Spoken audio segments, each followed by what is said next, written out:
మరొక వార్త చూసినట్టయితే ఈరోజు మైలారంలో గుట్టను తవ్వద్దు, అక్రమ మైనింగ్ తవ్వకాలు తవ్వద్దు అని చెప్పేసి వాళ్ళు రిలే దీక్షలు ప్రారంభిస్తున్నందున వాళ్ళకు సంఘీభావం తెలపడానికి హైదరాబాద్ నుంచి బయలుదేరి వస్తున్నటువంటి ప్రొఫెసర్ హరగోపాల్తో పాటు లక్ష్మయ్యను వెల్దండ పోలీసులు మధ్యలోనే అడ్డగించి అక్రమంగా అరెస్టు చేసి వెల్దండ పోలీస్ స్టేషన్లో నిర్బంధించారు.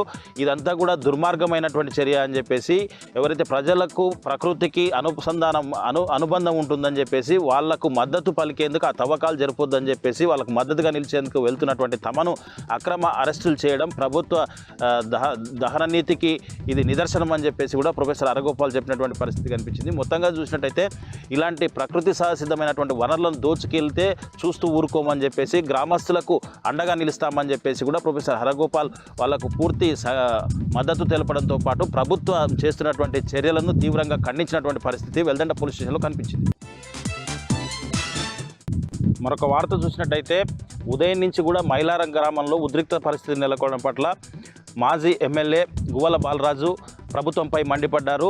శాంతియుతంగా రిలే దీక్షలు, అక్రమ మైనింగ్ తవ్వకాలు జరపొద్దంటూ వ్యతిరేకంగా శాంతియుత రిలేలు పిలిపించినటువంటి గ్రామస్తులను అక్రమ అరెస్టులు చేయడం పట్ల ఆయన ప్రభుత్వంపై తీవ్ర స్థాయిలో మండిపడ్డారు. అక్రమ మైనింగ్ తవ్వకాలు ఆపాలని, అక్రమ అరెస్టులు కూడా చేసిన వాళ్ళను బేషరతుగా విడుదల చేయాలని చెప్పేసి కూడా ఆయన ప్రభుత్వాన్ని డిమాండ్ చేసినటువంటి పరిస్థితి కనిపించింది. మొత్తంగా చూసినట్టయితే కాంగ్రెస్ ప్రభుత్వం వచ్చినప్పటి నుంచి కూడా అక్రమ అరెస్టులు, అక్రమ తవ్వకాలే జరపడం, అక్రమాలకు సంబంధించినటువంటి వ్యవహారాలే చేస్తుందని చెప్పేసి ప్రొఫెసర్ హరగోపాల్ లాంటి వాళ్ళు ఈ సంఘీభావం తెలపడానికి వస్తే వాళ్ళను పోలీస్ స్టేషన్లో అక్రమంగా నిర్బంధించడం ఏంటని చెప్పేసి దీన్ని తీవ్రంగా ఖండిస్తున్నామని చెప్పేసి కూడా గువ్వల బాలరాజు తెలిపినటువంటి పరిస్థితి కనిపించింది. మొత్తంగా అక్రమ మైనింగ్ తవ్వకాలు తవ్వకుండా పూర్తి స్థాయిలో మైలారం గ్రామస్తులకు మేము అండగా ఉంటామని చెప్పేసి బీఆర్ఎస్ పార్టీ ప్రతి నిత్యం కూడా వాళ్ళ శ్రేయస్సు కోరుకుంటుందని చెప్పేసి, వాళ్ళకు కోసం ఎంతకైనా పోరాటం చేస్తుందని చెప్పేసి కూడా గువ్వల బాలరాజు తెలిపినటువంటి పరిస్థితి కనిపించింది.